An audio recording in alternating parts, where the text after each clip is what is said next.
दोस्तों आज हम जानेंगे कि महाभारत में युधिष्ठिर ने अपने ही मामा शल्य को क्यों मारा। युधिष्ठिर ने अपने ही मामा शल्य को कैसे मारा?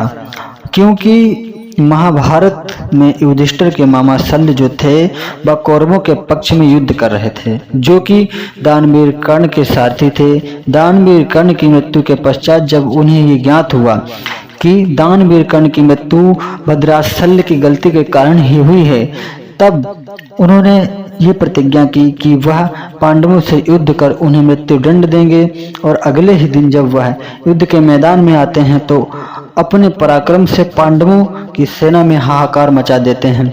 और यह सब देखकर विकोदर भीम उनको रोकने के लिए उनके सामने आते हैं। दोस्तों आपको ये जानकर आश्चर्य होगा कि भद्राज शल्य के पास ऐसी शक्ति थी कि जब वह अपने शत्रु के सामने आते थे और शत्रु को क्रोध दिलाते तो सामने वाले का सारा बल खींच लेते थे।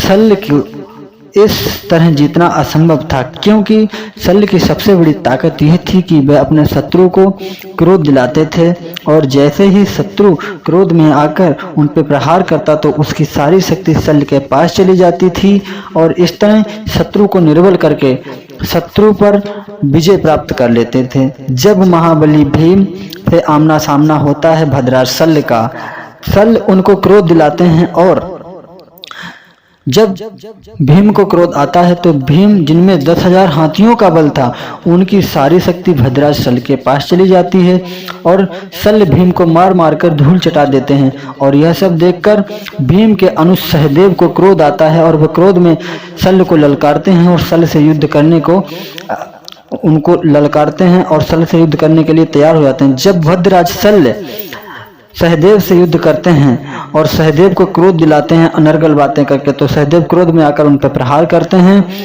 और सहदेव को मार मार कर दोनों में बहुत भयानक युद्ध होता है। कभी सहदेव उनको मारते हैं कभी उनको, लेकिन शल्य का एक एक प्रहार समझो यमदंड के समान था और शल्य सहदेव को मार मार कर ललुहान कर देते हैं। जब दोनों को मार खाता देख गांडीवधारी अर्जुन को क्रोध आता है और वह भद्राज शल्य को ललकारते हैं और क्रोध में आए अर्जुन का भी भद्राज शल्य से आमना सामना होता है और दोनों में महाभयानक युद्ध होता है, क्योंकि गांडीवधारी अर्जुन महान धनुर्धर है और बहुत ही पराक्रमी योद्धा थे।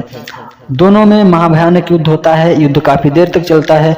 अंततः अर्जुन भी भद्राज शल्य से परास्त हो जाते हैं। तो योगी राज भगवान श्री कृष्ण अर्जुन को समझाते हुए बताते हैं कि अर्जुन, भद्राज पर केवल वही विजय प्राप्त कर सकता है जो अपने क्रोध पर नियंत्रण कर सकता है और ऐसा कर पाने में पांडवों की सेना में केवल धर्मराज युधिष्ठिर ही समर्थ हैं।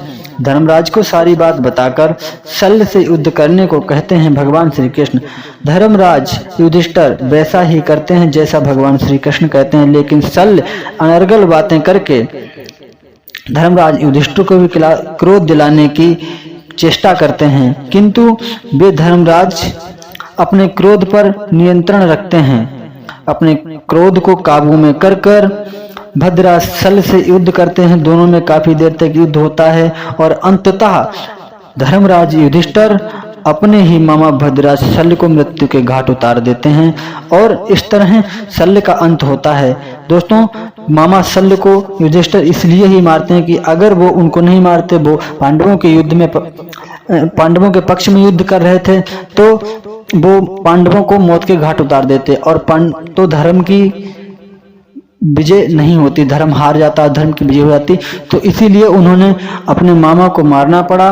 तो दोस्तों यदि आप अपने जीवन में भी अपने क्रोध पर यदि काबू करते हैं, नियंत्रण करते हैं, तो आप संसार में सब कुछ प्राप्त कर सकते हैं, हर चीज पर विजय प्राप्त कर सकते हैं और मालिक को भी प्राप्त कर सकते हैं। आज के लिए इतना ही और वीडियो को अंत तक देखने के लिए धन्यवाद। अब नेक्स्ट वीडियो के आने का इंतजार करें आप लोग। हम आपको बताएंगे कि दानवीर कर्ण की मृत्यु पर सबसे ज्यादा रोने वाला प्राणी कौन था।